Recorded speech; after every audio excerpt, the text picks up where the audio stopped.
Look, I know I'm gonna sound a bit crazy here, but could you hear me out? Do we really need Persona 6? I was so nervous when I started Persona 5. It was far and away the longest game I had ever played, and because I hate myself and because of my autistic desire to beat everything, I never quit a game unless it's making me too angry. So I knew I was going to beat the game before even starting it, and I knew that if the game weren't absolutely amazing, it would be torture, as having to slog through an 80-hour game that I wasn't enjoying sounded like hell.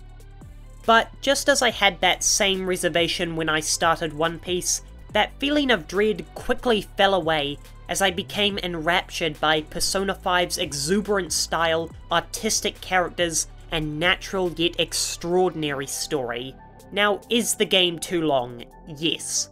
I'd say cut out the Kanashiro Palace and the bad social links, like Mishima, Oya, and Shinya, and you've got the greatest RPG of all time on your hands. Alas, you've only got the measly title of second greatest RPG of all time, behind Mass Effect 2. And despite my loving the style of Persona 5 so much, I based the style of my channel around it.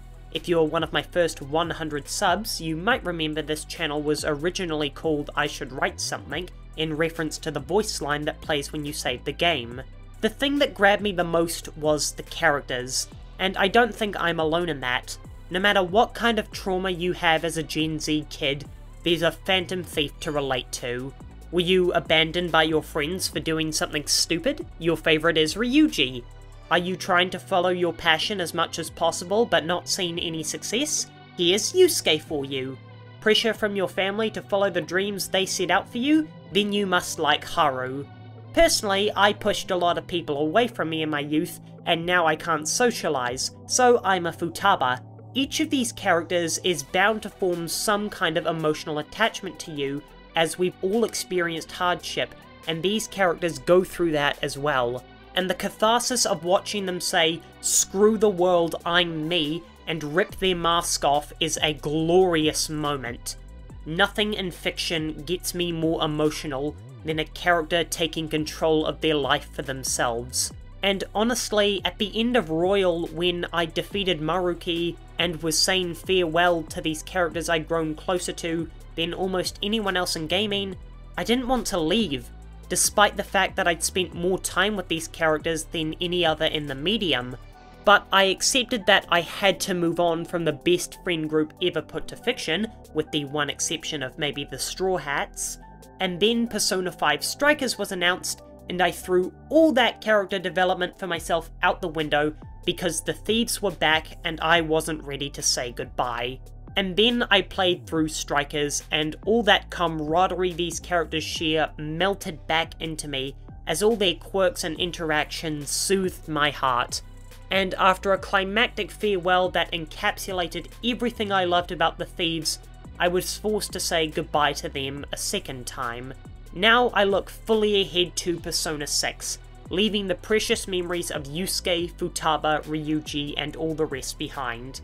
And then they announced Persona 5 Tactica, and I threw my hands up in surrender and caved, finally admitting that no matter what happens, I'll never be able to let go of the Phantom Thieves. Atlus just made a cast with too perfect of an arc. Many of them rubbed me the wrong way initially.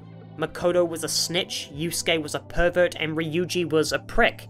Instead of making the characters likable from the start, the writers give the characters an arc, meaning you grow into loving them, which makes your connection with them even stronger.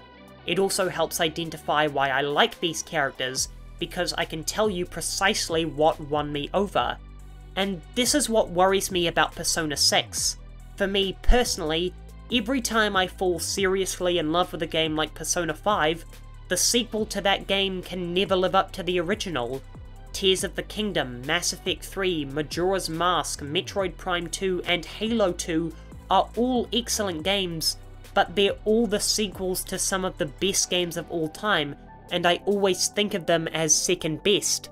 But with Persona, I'm worried because this is a complete reset of the cast, and if the new group of social links doesn't live up to the thieves, it'll be excruciating because I know I'll never see them again and I'll be left with these inferior counterparts. So my proposition is we go total Final Fantasy XIII with this game. I'm sure we can find a way to top killing God. It's not like the reason JRPGs do that is to signify the end of a character's journey and show that they've reached the peak of their universe and that nothing can stand up to them anymore. In all seriousness, I always worry about talented studios, and if they can't maintain the momentum they've built up, lest they go the way of the BioWare. Persona 6 has me especially worried, not just because it needs to live up to the legacy of Persona 5, but because it has to replace it.